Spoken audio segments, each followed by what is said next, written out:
Guys, ക്രിക്കറ്റിൽ ഇന്നത്തെ കാലത്ത് പാർട്ട് ടൈം ബോളേഴ്സ് എത്രമാത്രം ഉണ്ട് എന്ന് പറയുന്നത് നമുക്ക് വളരെ സംശയമാണ്. അങ്ങനെ ചെയ്യുന്ന വളരെ കുറവായിരിക്കും. ഒന്നെങ്കിൽ ഫുൾ ടൈം സ്പെഷ്യലിസ്റ്റ് ബോളേഴ്സും അല്ലെങ്കിൽ ഓൾറൗണ്ടേഴ്സ് ആയിട്ടുള്ളവരൊക്കെ തന്നെ ആയിരിക്കും ഒരു മേജോറിറ്റി നമുക്ക് ബോൾ ചെയ്യുന്നൊരു കാഴ്ച കാണാൻ സാധിക്കുന്നത്. ഇപ്പം ക്രിക്കറ്റ് ചരിത്രം എടുത്തു കഴിഞ്ഞാൽ, ഇപ്പോൾ ഇന്ത്യൻ ക്രിക്കറ്റ് ചരിത്രം എടുത്തു കഴിഞ്ഞാൽ എസ്പെഷ്യലി നമുക്ക് യുവരാജ് സിംഗ് ഒരു ലെജൻഡറി ആയിട്ടുള്ള ഒരു ഓൾറൗണ്ടർ തന്നെയാണ്. പക്ഷേ നിങ്ങളിൽ എത്ര പേർക്കറിയാം യുവരാജ് സിംഗിനേക്കാൾ കരിയറിൽ ഏറ്റവും കൂടുതൽ വിക്കറ്റ് ഉള്ള താരമാണ് സാക്ഷാൽ സച്ചിൻ ടെണ്ടുൽക്കർ എന്നുള്ളത്. സച്ചിൻ ടെണ്ടുൽക്കർ ആയിട്ട് ഇപ്പം പല ജനറേഷനിൽ വന്നിട്ടുള്ള താരങ്ങളുമായിട്ടുള്ള കമ്പാരിസൺസ് ഒക്കെ നടക്കാറുണ്ട്. അപ്പം എന്നെയൊക്കെ സംബന്ധിച്ച് നോക്കുമ്പോഴത്തേക്കും ചെറുപ്പം മുതൽ തന്നെ സച്ചിൻ ടെണ്ടുൽക്കറുടെ കളി തന്നെ കണ്ട് വളർന്നിട്ടുള്ള ഒരാളാണ്. അപ്പം സച്ചിൻ്റെ ബാറ്റിങ്ങിനപ്പുറത്തേക്ക് അദ്ദേഹത്തിൻ്റെ ബോളിംഗ് കാണാനും എൻ്റെ ഒരു ചെറുപ്പകാലത്ത് ഞാൻ ഏറെ ഇഷ്ടപ്പെട്ടിരുന്നു എന്നുള്ളതാണ്. അപ്പം ക്രിക്കറ്റ് ചരിത്രം നമ്മൾ പരിശോധിക്കുന്ന സമയത്ത് യുവരാജ് സിംഗ് തൻ്റെ കരിയറിൽ 147 വിക്കറ്റ്സാണ് നേടിയിട്ടുള്ളെങ്കിൽ സച്ചിൻ ടെണ്ടുൽക്കർ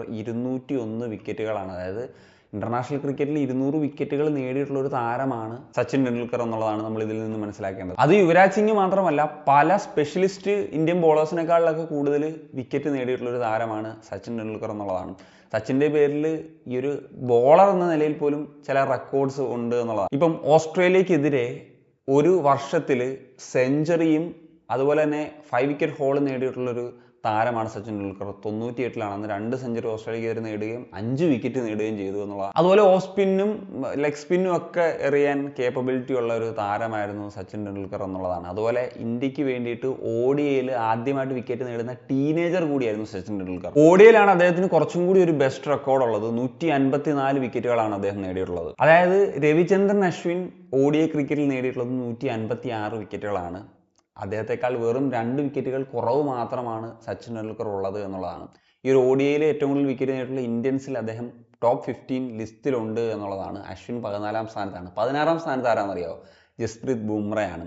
യെസ്, ജസ്പ്രീത് ബുംറയേക്കാൾ ODIയിൽ ഏറ്റവും കൂടുതൽ വിക്കറ്റ് നേടിയിട്ടുള്ള താരമാണ് സച്ചിൻ ടെണ്ടുൽക്കർ എന്നുള്ളതാണ്. അത് അദ്ദേഹം ഉടനെ തന്നെയൊക്കെ ബ്രേക്ക് ചെയ്തേക്കാം. കാരണം ഏതാണ്ട് 6 വിക്കറ്റ് അകലെ മാത്രമാണ് ബുംറയും സച്ചിനും തമ്മിലുള്ള റെക്കോർഡ് നിൽക്കുന്നത്. ബുംറ മാത്രമല്ല, പല താരങ്ങൾ, ഇപ്പം ഇഷാൻ ശർമ്മ, ഭുവനേശ്വർ കുമാർ തുടങ്ങിയിട്ടുള്ള പല സ്പെഷ്യലിസ്റ്റ് ബോളേഴ്സും ഈ ഒരു കാര്യത്തിൽ സച്ചിനേക്കാൾ പിറകിലാണ് എന്നുള്ളതാണ്. സോ ഇതേപോലെ സച്ചിൻ്റെ ഇൻട്രസ്റ്റിംഗ് ആയിട്ടുള്ള, അതായത് നമ്മൾ എല്ലാവരും കൊട്ടിഘോഷിക്കപ്പെടുന്ന അദ്ദേഹത്തിൻ്റെ ബാറ്റിംഗ് റെക്കോർഡ്സ് ആണ്. ഇൻട്രസ്റ്റിംഗ് ആയിട്ടുള്ള ബോളിംഗ് റെക്കോർഡ്സോ മറ്റ് റെക്കോർഡ്സോ ഇങ്ങനെയൊക്കെയുള്ള കാര്യങ്ങൾ നിങ്ങൾക്ക് അറിയാവുന്നുണ്ടെങ്കിൽ തീർച്ചയായിട്ടും കമ്പോസ് സൈനിങ് ഓഫ്.